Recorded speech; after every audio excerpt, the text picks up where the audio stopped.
Good afternoon, ladies and gentlemen. Welcome back to the Shadow and Sun Show, and welcome back to another Friday game review. This time I got a 2-for-1 for you guys because I want to lump these two together because they had some things that I really liked that were really similar, and I want to leave you guys with a really good recommendation.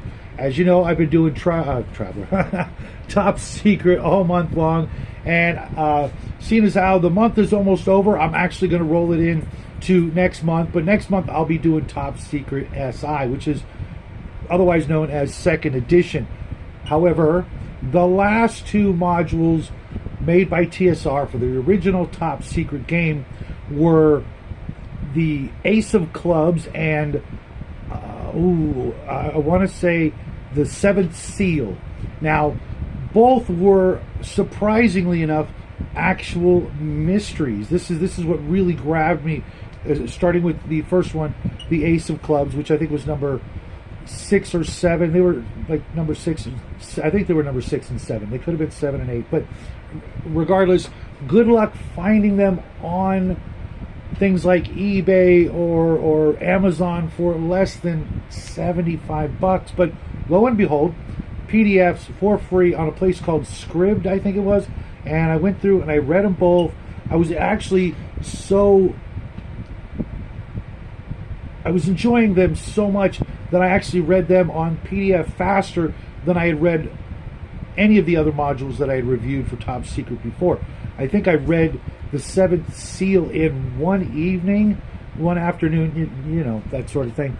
And the first one, Ace of Clubs, is a mystery that takes place in a posh, exclusive sort of country club setting where it's actually a front for a very prestigious spy school, full of different courses for instructing prospective new agents into the agency to become, better spies. But lo and behold, there were 3 separate murders of deaths of instructors, and the agency, of course, suspects foul play.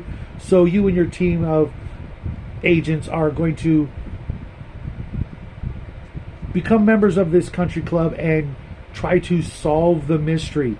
And it is a pretty interesting mystery. There's some tongue-in-cheek things going on there. There's plenty of clues. It's not like super hard, but because it's a very large estate with an airport, golf course, racetracks, hunting grounds, fishing, yachting, all the the really fun things that you kind of expect your secret agent to get the opportunity to do. Walk around with a martini in hand and a heater in your shoulder holster, or somewhere else if you're Archer fans. And I really enjoyed this one a lot.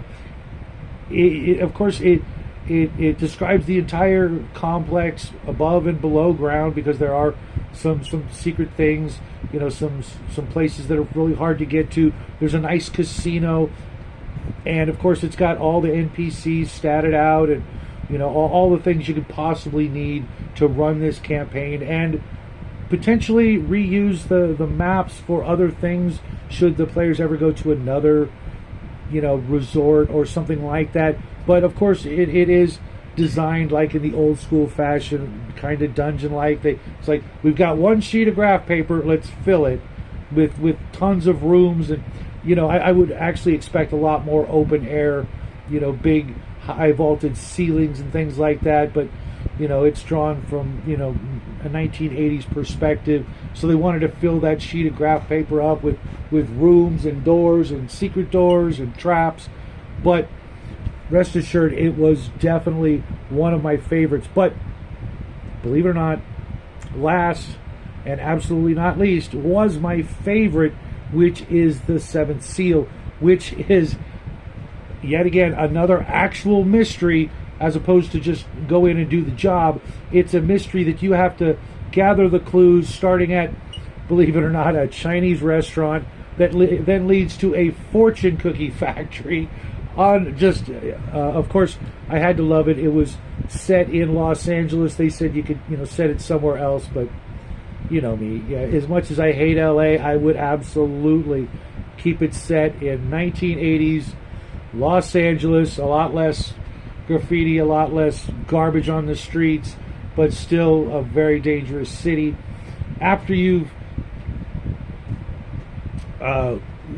begun the quest to discover who murdered, I believe it was a police officer who all of his blood was drained and bits of his clothing are missing. It eventually leads to an occult bookstore that has some very interesting occult tropes thrown in, because it will eventually lead to the home of a Aleister Crowley wannabe, a literal person who purchased Aleister Crowley's old house and is setting up the big, evil plot, very Dr. No-ish.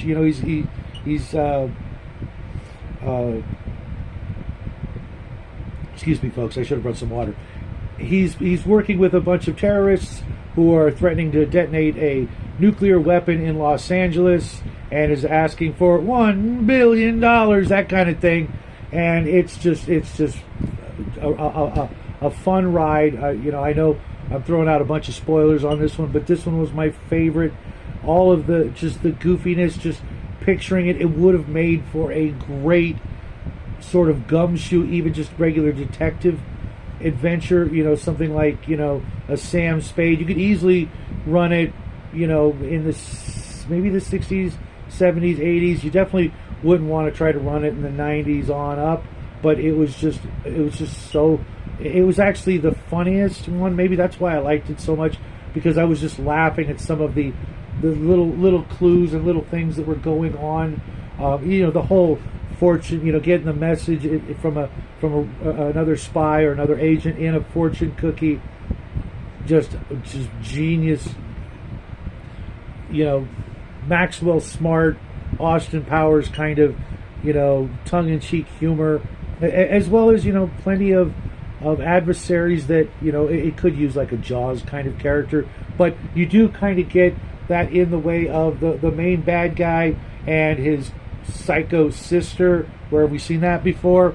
I got a very sort of The Crow vibe from the two of them, but all in all, absolutely my favorite of all the top secret modules, Seventh Seal.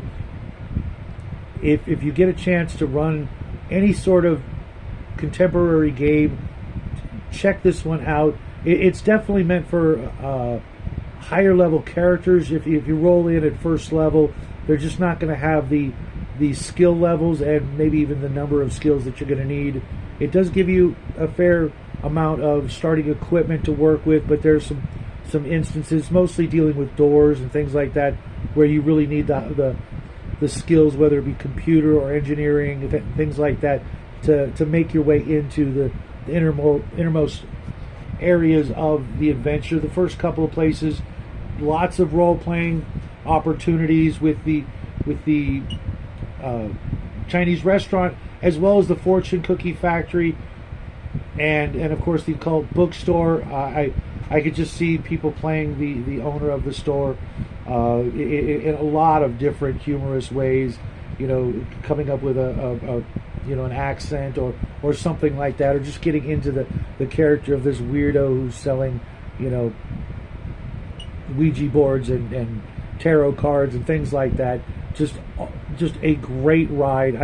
I wish my GM would have run this for us back in the day, but like I said, these last two modules, the Seventh Seal I can't even find in print, but the Ace of Clubs, it goes for a crazy amount of money for what you're going to get out of it. So, break out your electronic device and maybe download it, print it out for yourself.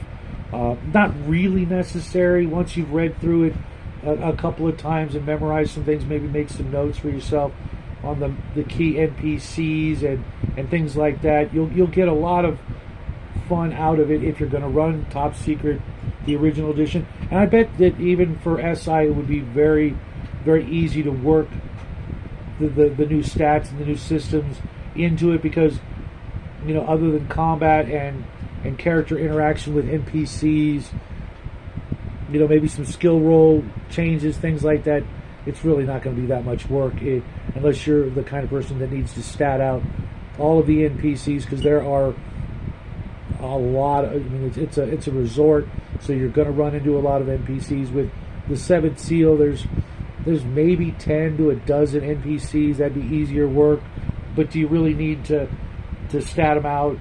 Not so much. I can extrapolate from the old rules and convert to the new in my head. Okay, this guy's got this skill. Okay, cool. He's going to act a certain way, and make short work of it. But I know there are people out there that really like to do it all. At most, you'd maybe need some of the handouts and the maps, because both missions, I think, have some handouts. Maybe make your own. But otherwise, these were two absolutely great adventures. Both, I think, would make for great TV shows or movies with your, the chosen characters of, your favorite actors and that sort of thing. When you're running it through your head, maybe try to do that. I do that a lot. Try to picture what actors would play what NPCs and then try to channel them. Not mystically, but, just try to pretend to be them. Even if you can't do the voices, for me, it's always been a very helpful tool.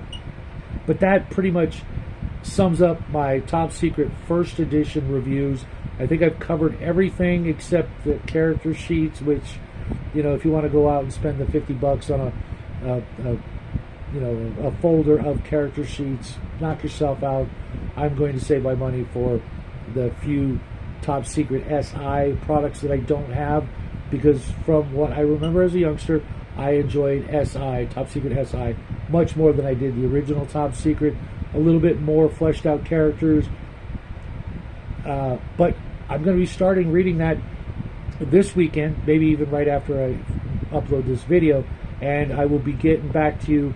I can't promise that it'll be early in the week, but maybe I'll do the box set, because it comes with a player's book and a GM's book.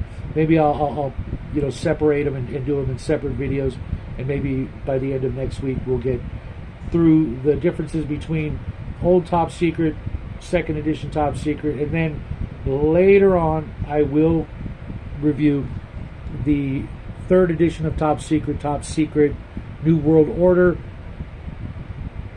and let you know which one I thought was the best.